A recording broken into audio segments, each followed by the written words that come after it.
Ladies and gentlemen, it seems that the game of one-upmanship is continuing between Microsoft and Sony. We have yet another tidbit from Sony from the Times. In the interview, Kaz Harry said, and I quote, "Why go first when your competitors can just look at your specifications and come up with something better?" If you want interpretation of this, it's fairly simple, of course. It's basically that if you release your product, then your competitor, in this case Microsoft, can say, hey, you know what, we like what these guys have done with the software and we think this can be big. To a lesser extent hardware, but generally speaking hardware is more difficult to change at a later date, because obviously you need to finalize designs for production and so forth, and obviously for testing, but software is slightly easier.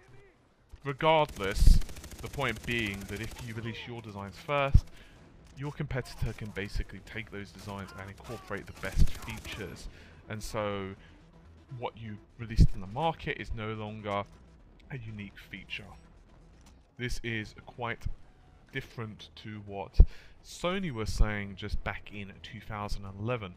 Back then they were not happy for Microsoft to have a massive head start like they did with the PS3 and 360 race. Then indeed it actually took Sony quite a while to begin to catch up, mostly because of sales of third-party games. Obviously people were less than infused to basically buy a PlayStation 3 when most of the games that were released on launch and say 6 months after launch were very similar, if not the same, as the Xbox 360 variants. So what does that actually mean for us as the consumer? Well, it's more than likely that they are going to wait for Microsoft to make announcements first, because generally speaking, if you make your announcement later, well, hype can go on your side depending of course on how well they do it, and both companies are very good with their hype machines.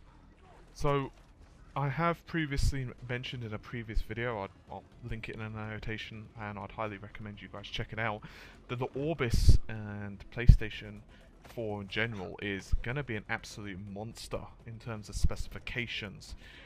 Much like the Xbox 720, also known as Durango, it is going to be using an 8-core CPU, and it appears the PS4 is even going to be using GDDR5 RAM. So in terms of actual raw horsepower, it's going to be very, very good. Not that Xbox 720 isn't, it's just going a completely different rail, and if you're curious about the inner workings of the system, I'd highly encourage you to check out the video. Anyway, so as I said, while technically it's very unlikely that a change is going to be made, in other words the amount of memory for example on the system or that type of thing, it is possible that software revisions could be changed on launch for inclusions, for example a feature of your competitor, but more than likely this is basically Sony saying that, hey, we want to see what you're doing for your marketing campaigns, we want to see what games you've got for your launch titles, and then we're going to try and beat you to it. So basically the ball seems to at least be now in Microsoft's court. What are we going to see? Well, who the heck knows. There are some, of course, major shows coming up in terms of computing, so whether we're going to see an announcement soon, who the heck knows. Everyone's waiting, including myself. So anyway, yeah, hopefully you guys have found the video at least intriguing. I certainly am. So take care of yourselves, and bye for now.